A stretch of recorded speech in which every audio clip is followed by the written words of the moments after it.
नमस्कार, मैं डॉक्टर हरीश भल्ला। दास्तान मध्य प्रदेश और छत्तीसगढ़ कार्यक्रम अनसुनी कहानियां। आज हम आपको एक ऐसे कवि के बारे में बताने जा रहे हैं जिसको भारत का कोई भी देश प्रेमी भूल नहीं सकता।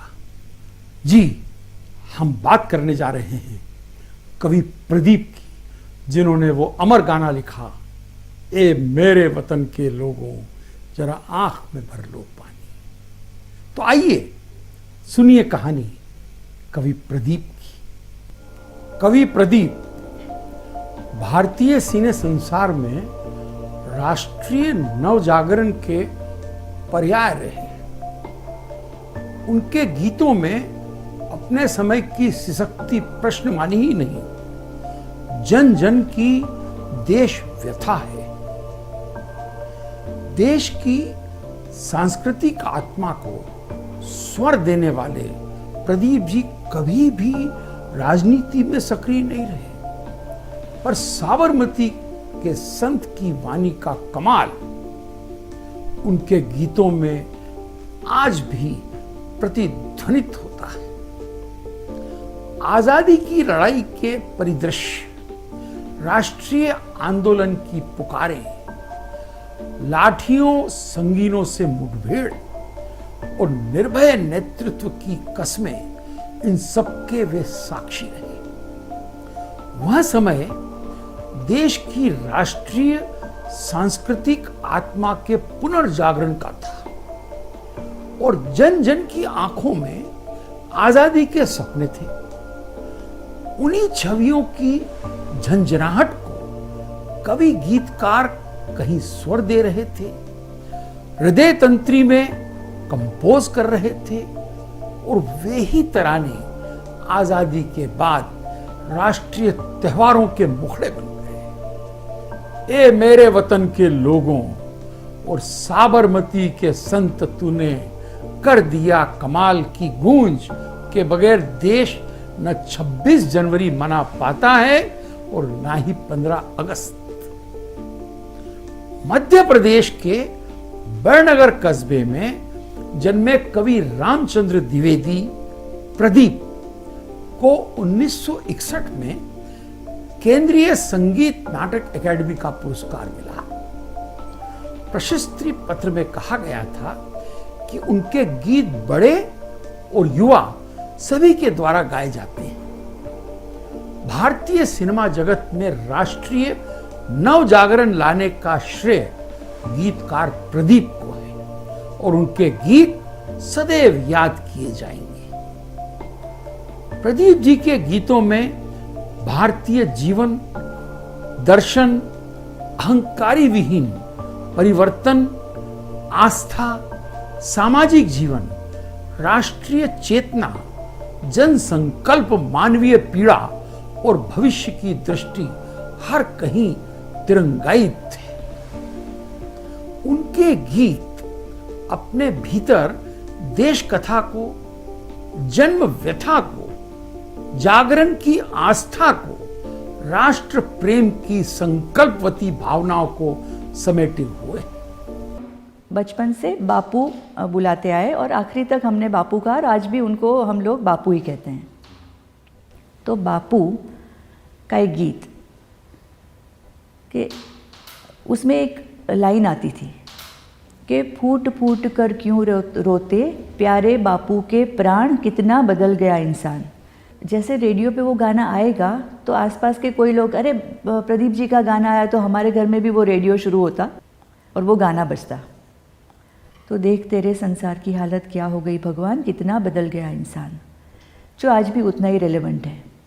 और हम छोटे बच्चे वो गाना सुनते और जब भी वो गाने में वो लाइन आती कि फूट फूट कर क्यों रोते प्यारे बापू के प्राण, तो मैं बरबस रोने लगती और किसी को नहीं समझ में आता कि ये क्यों रो रही है। प्यारे बापू के प्राण मतलब गांधी जी के प्राण, और वो प्यारे बापू मेरे लिए मेरे बापू। तो मैं समझती थी कि बापू रो रहे हैं, और तो क्यों रो रहे हैं, तो वो रो रहे हैं तो इसके लिए मैं भी रोती हूँ। तो ये एक मुझे सबसे पहले बापू के गीत के बारे में मुझे जब पता चला थोड़े बड़े होके कि ये प्यारे बापू के प्राण, मेरे बापू के प्राण नहीं रो रहे, लेकिन गांधी जी के बारे में उन्होंने ये लिखा था। उनके गीतों में राष्ट्रीयता के स्वर केवल अतीत की शक्तिमय चेतन की स्वर लिपि है, बल्कि अपने समय के संघर्षों और आहत सपनों की मर्म भेदी पुकार है।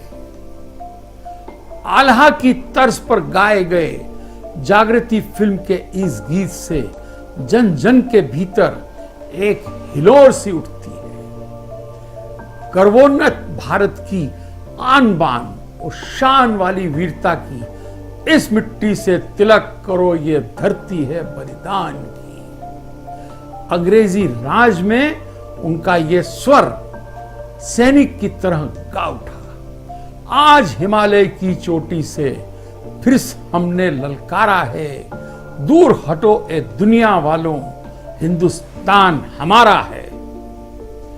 परंतु भारत पाक विभाजन की त्रासदी में उनका आहत मन व्यथा और आक्रोश की स्वरलिपि बन गया। वही प्रकृति, वही सूरज, वही चांद, वही धरती, वही आसमान, मगर विभाजन के साथ वर्षों का भाईचारा, इंसानियत के उसूल, सामाजिक सांप्रदायिक जुनून में स्वाहा हो गए।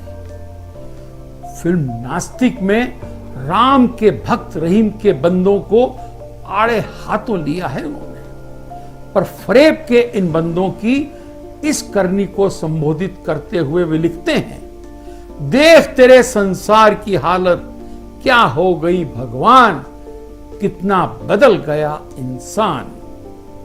इसी तरह अमर रहे ये प्यार फिल्म में यह स्वर उनकी उद्दंडनीयता और मर्माकुलता से व्यथित थे।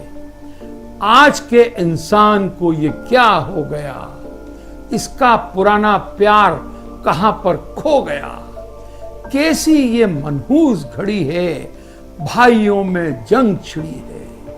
रोते हैं कुरान और गीता, डस लिया देश को काले नागों ने, घर को लगा दी आज घर के चिरागों ने। इस त्रासदी ने हवाओं में जहर घोल दिया, प्यार का जनाजा निकाल दिया। इंसानी बिरादरी के इस बंटवारे से आहत गीतकार प्रदीप स्वर तंत्री कितनी संवेदीन रही, यह तो गीत ही बोल देते हैं। प्रदीप जी के गीतों में भारतीय आत्मा का पुनर्विष्कार हुआ है। आध्यात्म उनकी सबसे बड़ी ताकत है, जो परंपरा को खोलकर, चीरकर जागृत प्रेरणा बन जाती है। बरसों से दबी अपने शक्तिमय रूप को भूलकर दमन का शिकार हुई नारी को वो तेजस्वी रूप में सामने लाते हैं। मत रो आज राधिके, सुन ले बात हमारी, संकट में घबरा जाए वो नहीं हिंद की नारी। इसी सांस्कृतिक पहचान का स्वर है पर दुखारता। ये भारतीय आध्यात्म का ही उदात्त विस्तार है। आध्यात्म न पोथी है, न राम रंटन, न कर्मकांड, न पूजा। यह सतत कर्म चेतना है जो मनुष्य को दूसरों का दुखड़ा दूर करने की प्रेरणा देती है। दूसरों का दुखड़ा दूर करने वाले तेरे दुख दूर करेंगे राम। किए जा जग में भलाई के काम, तेरे दुख दूर करेंगे राम। यही सच्चा कर्म सिद्धांत है। अहंकार की चेतना से दूर विधाता के प्रयोजन का निर्वाह मनुष्य होने की सार्थकता। प्रदीप जी इस देश के राष्ट्रीय सांस्कृतिक भूगोल के गायक हैं। हिमालय तो उनके गीतों में राष्ट्र का प्रहरी है, और गंगा, सच पूछो तो इस देश की पहचान है गंगा। दर्शन की अनुभूतिमय अभिव्यक्ति प्रदीप जी के गीतों की आत्मा है। जैसे एक उदात्त भक्त उनके स्वरों में गहरे बैठा हुआ है, इसलिए दर्शन में किलकिते से प्रतीत होते हैं। अपने कबीराना अंदाज में आज लुटा दे रे सर्बस अपना मान ले कहना, मेरा मिट जाएगा पल में तेरा जन्म जन्म का फेरा रे। और इसी सरल वाणी में भारतीय प्रज्ञा और दर्शन की अनुभूति को वह चीर कर रख देते हैं। मुखड़ा देख ले प्राणी, जरा दर्पण में देख ले, कितना पाप है कितना पुण्य तेरे जीवन में।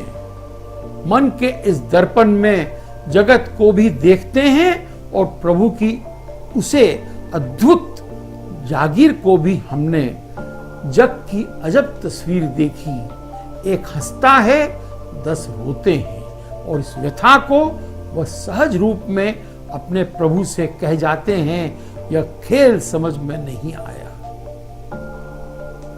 प्रदीप जी के गीतों में भारतीय दर्शन की गहराइयों का परस है। जीवन की निरंतरता में सुख दुख आंख मिचोली करते रहते हैं। कहीं कुछ निश्चित नहीं, कहीं कुछ समय से बंधा हुआ नहीं। भाग्य का रहस्यमय चक्र चलता रहता है, इसलिए समय के पांव अजूबा लगते हैं। सुख दुख दोनों रहते, जिसमें जीवन है वो गांव, कभी धूप तो कभी छांव।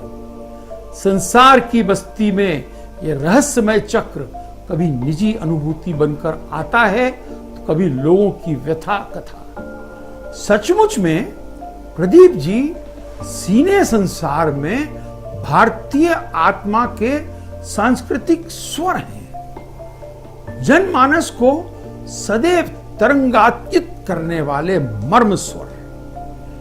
आज के युग में चित्रपट माध्यम एक जबरदस्त ताकतवर माध्यम के रूप में जाना जाता है, परंतु उस जमाने में 30 के दशक में यह कवि प्रदीप की दूरदर्शिता है, जिन्होंने चित्रपट माध्यम की क्षमता को नहीं सिर्फ पूर्ण रूप से महसूस किया, अपितु उस क्षमता का स्वतंत्रता आंदोलन एवं ब्रिटिश राज के खिलाफ लड़ने वालों के समर्थन में पूरी ताकत से प्रयोग किया।